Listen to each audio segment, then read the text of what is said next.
Vous venez de prendre Exactement. connaissance du jugement.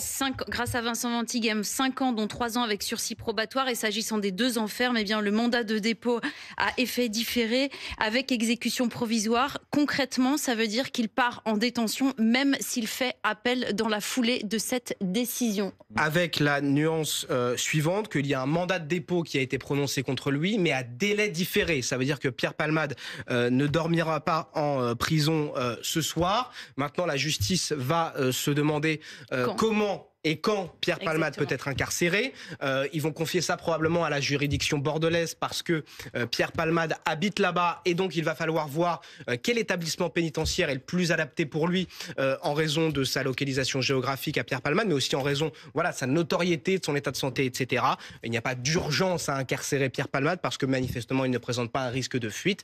Mais l'information principale de ce soir, c'est que tout de même, Pierre Palmade devra effectuer une peine de prison. Donc, on rappelle cette peine, 5 ans de prison, dont 2 ans ferme. Quelle est exactement la différence entre ce que prononce ce soir le tribunal et ce qui avait été requis ? C'est complètement conforme, aux réquisitions qui ont été prononcées il y a moins de 2 heures par la procureure. Pauline Revenaz, peut-on dire, puisque plane au-dessus de tout ça, là, une question, s'agit-il d'un jugement pour l'exemple? Beaucoup de gens vont la poser, cette question. S'agit-il d'une peine sévère, selon vous, ou pas? Vous qui avez l'habitude des décisions de justice qui suivaient cela pour BFM depuis longtemps. On disait que le réquisitoire était mesuré. Et je vous rappelle qu'en en peine théorique, il encourait 14 ans de prison et 200 000 euros d'amende. 5 ans, dont 2 fermes.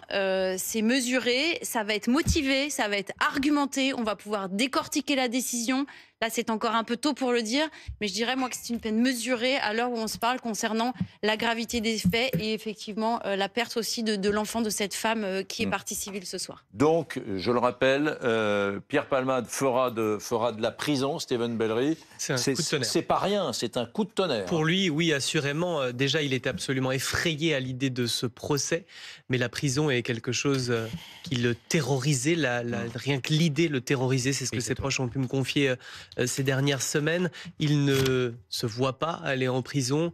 Il était focalisé sur sa santé. Pour lui, il était sur un chemin déjà de reconstruction depuis des mois, cette nouvelle vie qui s'était construite à Bordeaux. Il voulait poursuivre ce chemin médical qu'il a entamé. Beaucoup me disent qu'en fait, cet accident, c'est le premier jour du reste de sa vie. Ça fait 25 ans qu'il était dans une bulle, qu'il était surprotégé par son entourage professionnel, qui nettoyait toujours derrière ses bêtises. Il passait son temps à s'excuser après et il n'a pas véritablement compris ces dernières années l'ampleur de son attitude et de ses conséquences. Et le jour de cet accident, finalement, il a compris qu'il était allé probablement trop loin, même s'il n'avait pas véritablement la mesure de l'ampleur de son acte. Et peut-être que ce soir, son attitude hagard visiblement encore actuellement figée, les mains abattues, les mains sur le pupitre. Il ne comprend peut-être pas encore l'ampleur de la décision judiciaire. Il est encore dans la salle, là. Il est encore dans la salle, il n'est pas sorti de la salle. Face aux parties civiles qui vont aussi réagir. Et pour bien traduire et pour bien que les gens comprennent ce soir, il est condamné à de la prison, mais pas ce soir. Il est condamné à 5 ans de prison, dont 2 fermes, mais pas ce soir. Mais il ira en prison. La justice comprend que c'est un malade, en fait, qu'ils avaient face à eux. C'est le procès d'un homme malade, c'est ce qu'on a beaucoup entendu. Qu'est-ce qui reste à déterminer, justement, sur sa détention, Mathias Tesson ?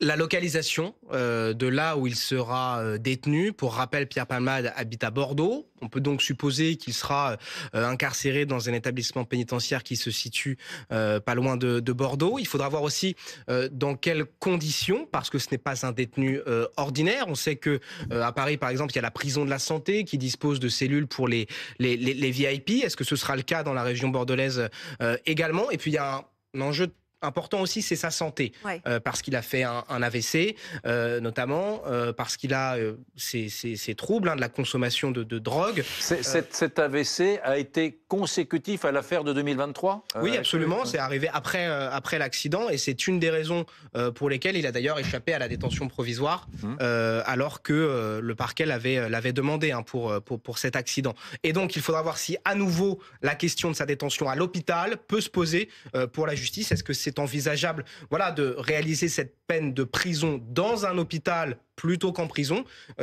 Ça pourrait tout de même être considéré comme de la détention aux yeux de la justice.